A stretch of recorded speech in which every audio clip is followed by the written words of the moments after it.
Here again to give you some more Zoom tips and tricks. Today we're going to talk about how to make breakout rooms, pre-assigned breakout rooms before your Zoom meeting starts. So this is a good way if you know that you've got breakout base groups that you want to keep going throughout the semester, the quarter, and you don't want to have to manually create those groups every single Zoom session. Pre-assigning those groups is a really great idea. So how do we do that? First, we're going to schedule a meeting. Bring it up to the normal screen you see when you schedule a meeting. I should also say I'm working in the Zoom online web page, not my desktop application. Let's title this Zoom planning team. Let's spell all the words right. I'm not going to enter a description. I'm not going to do a template. We're just going to do a basic meeting. And as I scroll down, I'm seeing all the settings I can possibly have. Under meeting options, there is the ability to check this box that says breakout room pre-assigned. We would like to do that. You can either import or create the rooms right in the client. Let's just create the rooms in the client. And you will see this lovely box that says assign them using their email. You can create up to 50 breakout rooms and assign up to a total of 200 participants. I know class sizes are big, but hopefully we won't hit that 200 cap at all. So we want to create a room. So you will see right next to this room heading, there is a clickable plus sign. I'm going to click it. Now I've got breakout room 1. Maybe I want to rename that group. I could do that by clicking it. Now I'm able to type it. Let's name this the All-Stars. And now if I click out, my breakout group has been called the All-Stars, and now I need to add some participants. What's really cool is that all of our contacts are preloaded into Zoom, so we can be searching for them using their emails, and that way we're able to add our students directly into our breakout rooms. So let's create a group of All-Stars right now.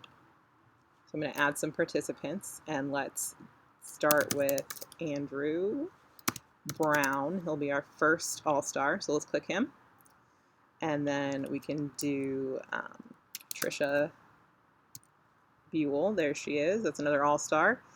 And then let's add, last but not least, Richard Arnold. And there we go. And we've got a room with 3 of our All-Stars. We can add a second room. Now I've got breakout room 2. Let's give them a fun name as well. Let's call them the Planners. And to this group, we want to add, let's say, Lindsay Mockle.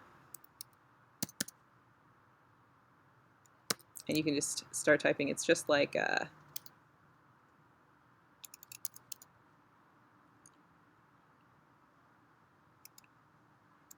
I'm going to totally not be able to find Lindsay Muckle. There she is.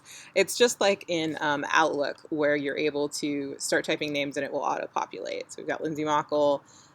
Let's add Shannon Schilling. There he is. And let's also add Katie Greer.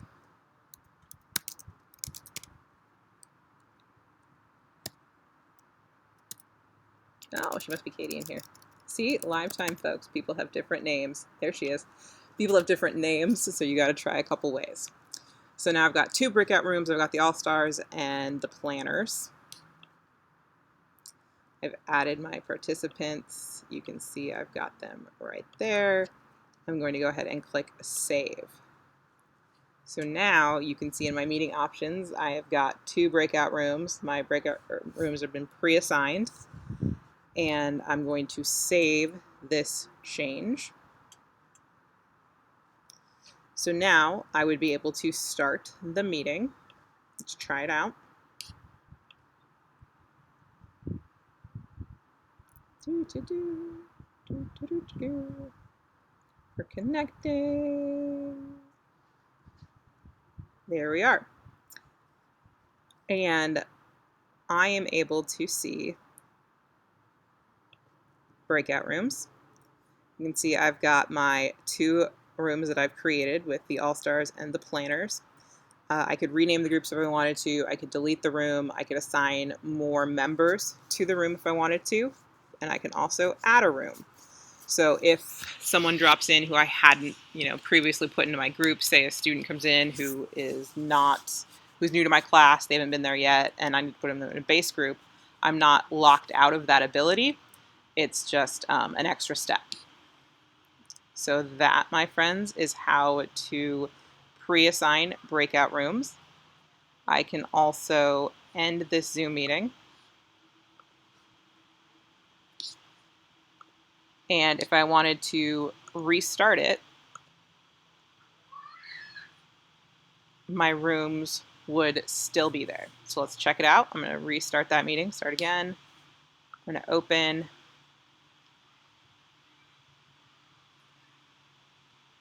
Check out my breakout rooms, and there they are.